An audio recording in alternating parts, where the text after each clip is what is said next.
Welcome to Confessions by Banana Ketchup. The steps, the blow, and the watch. I'm fairly new to this, but after reading so many stories inspired me to share mine. Some might say it's fake, and that's fine, but it's incredibly real, and although I'm 19, this still happens. So, backstory. I grew up in Stockton and was always moving around until I was about 7, when my mom bought our first house and we got to settle down. This house wasn't old, maybe 15 years at the time. The house was great at first. We had our own rooms, nothing unusual. We were normal kids. We played with the neighborhood kids. Our cousins would come over every so often. This was about 6 months after we had moved in. I was in bed, and at the time I had to share a room with my younger brother, who was 6 at the time. My grandpa was using what was his room temporarily. My mom had tucked my brother and I into bed. I was laying facing the wall, and about an hour had passed. I felt something blow on my neck. My brother was a butt, as most kids are, and would mess with me. I assumed it was him, so I told him to go back to sleep. He didn't answer, so I turned to look at him, and he's in bed, and I call his name, no answer. So I get up and look at him, and he's passed out, like completely asleep, and this kid is a heavy sleeper. So I'm thinking as a now 8-year-old, maybe a draft, not thinking too much of it.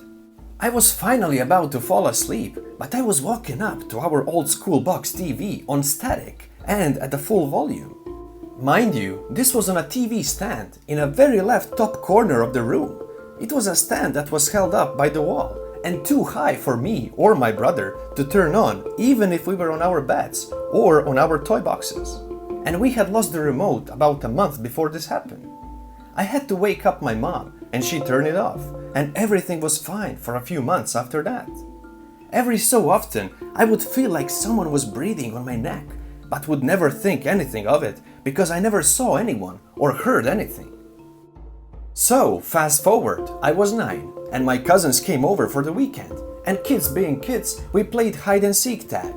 There were a total of 5 of us playing, me, my brother, and my 3 cousins. It was about midnight and everyone was playing.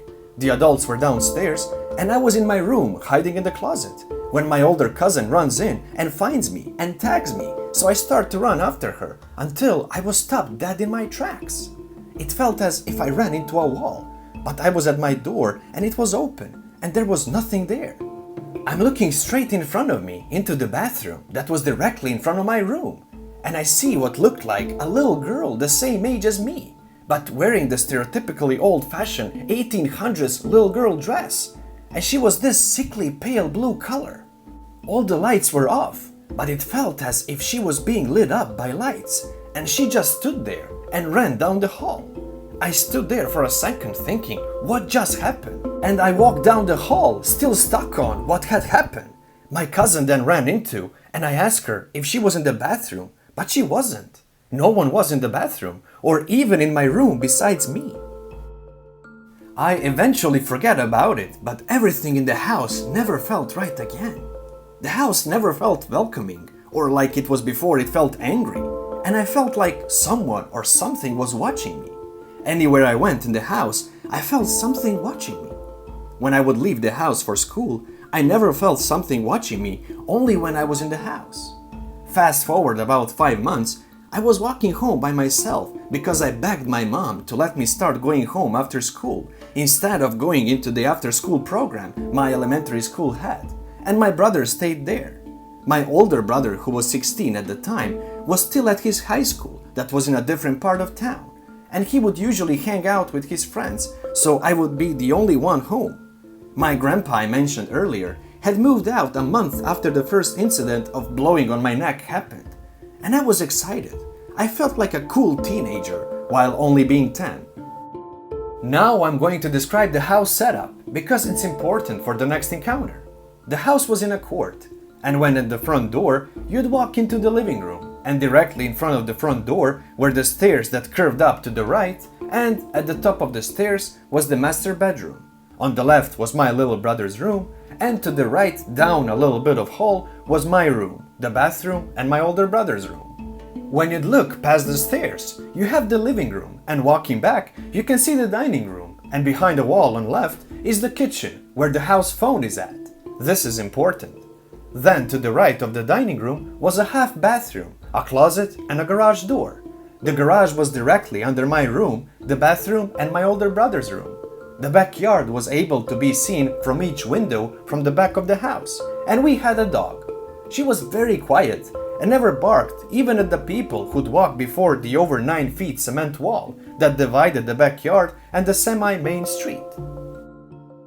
I walk into the house assuming I'm alone, and I do my normal routine and putting my shoes away, hanging up my backpack and heading to the kitchen to call my mom on the house phone that I got home safe. We usually had a 5-minute conversation, not too long, and I asked my mom if I can have a soda that was kept in the outside fridge in the garage. She says yes, we say bye and all that, and I hang up. I walk into the garage, and as I'm grabbing the soda, I hear the floor upstairs creak like someone stood up. I didn't think anything of it until after the initial creak. It sounded as if someone was walking from the bathroom to my room and then to my brother's room, like someone is checking or looking for something. So I open the garage door and I stand in the doorway. The creaking stopped and I thought it was my older brother home early. So I call his name and nothing. And then I call his name again and still nothing, but I ask if he wants me to grab him a soda too. And then I heard the creaking again, but this time it sounded as if they were running with heavy stumps down the hall and down the stairs. Out of reaction, I run back into the garage and hide behind the side of the fridge you can't see if you open the garage door. I'm scared now because those steps don't sound like my brother's. I hear the steps run down the stairs and just stop, and I'm still hiding and now getting really freaked out. No one opened the door, nothing happened for about 5 minutes, and then I hear the stairs creak because where the fridge is on the wall between the garage and the stairs. The footsteps sound heavy, but walking speed up the stairs and down the hall back to where the creaks were when I went in the garage in the first place. I stand there crying, my heart racing for about 20 minutes, trying to work up the courage to run inside and grab the house phone. During that whole time, the creaks kept doing still as if someone was looking for something. I keep my eyes on the clock that we had on the wall in the garage, and it's just now turning 2:35, meaning no one will be home for another 4 hours. I stand in front of the door and stand there and finally work up the courage to run inside and grab the house phone. The second I opened that door, the steps turned heavy and ran again, but I made it back to the garage before it made it down the stairs all the way, and I called my mom immediately. I'm bawling, and the only thing I could manage to get out was steps upstairs, hiding garage. My mom is now trying to calm me down and tells me to get my dog from the backyard, stay in the garage, and she's gonna call my brother to have him come over and check it out. So I grab my dog and she immediately goes crazy, barking and dead stare at the garage door to the house. She has never done this before. Her temperament has always been very calm and collected, but now she was not close to her usual self. I sit and my dog, who is a black lab, stands in front of me, still barking. It felt like forever before my brother showed up. The entire time, the steps kept going back and forth, and things were hitting the ground. It sounds like a robber, the steps looking for something, but why would they stay if someone was already home and after hearing my voice, knowing I'm a child? They had an opportunity to leave, but didn't. When my brother shows up, I hear his truck pull up and come to a shriek, and I hear him and about 5 of his friends run into the house and run around the whole house looking for someone, and my brother comes in the garage and asks if I'm okay and what happened, and I tell him. His friend comes in the garage and says there is no one here. They checked every door and window and everything was locked, nothing disturbed except for a few things that were on the floor in my room. If there was someone in the house, they would have seen that person as it was in the court, and they couldn't get over the backyard fence without using a ladder. I refuse to go into the house, so my brother carries me to the truck and put me in, and brings my dog too, and me and the truck full of his friends head to his best friend's house. We stayed there until my mom came to pick us up. We don't talk about it, my younger brother asks, and my mom just says I got scared. I had to be carried by force back into the house, and I refused to sleep or even go in my room for a month. After that incident, I felt as if I was being watched, but only the house. A few other things happened in the house after that, but what happened that day was terrifying, but doesn't compare to the feeling of being watched. My things being moved or broken, or even seeing shadows in my peripheral. That was a daily occurrence, especially when I had to go to bed. I always had the covers over my head and music playing, so I didn't have to hear anything.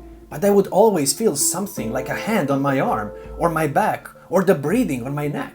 I moved out of the house when I was 13 to live with my dad, and soon after, my mom moved in with my stepdad in a different house, and what had happened in the house in Stockton just moved with me to my dad's, but then moved to a house my mom lives in currently, only bothering me when I visit my mom's house. If anyone wants more of my experiences that happened after this, and what happened when it followed me, and what happens now when I go visit my mom, I'm more than happy to share my experience. Although terrifying, I'm glad I get to experience this, because I can hopefully help someone else share their experience, and maybe they won't feel like they're completely crazy like I did. Thanks for reading this. It's long, but I made sure to add everything I could, because it's almost like the experience happened yesterday. I will never forget it, and I will never get away from it. Thank you, Kyo Bear Bear, the author. Thank you for watching, everyone. What do you think about this story? Let me know down below in the comments. See you again soon, and until then, please, be safe.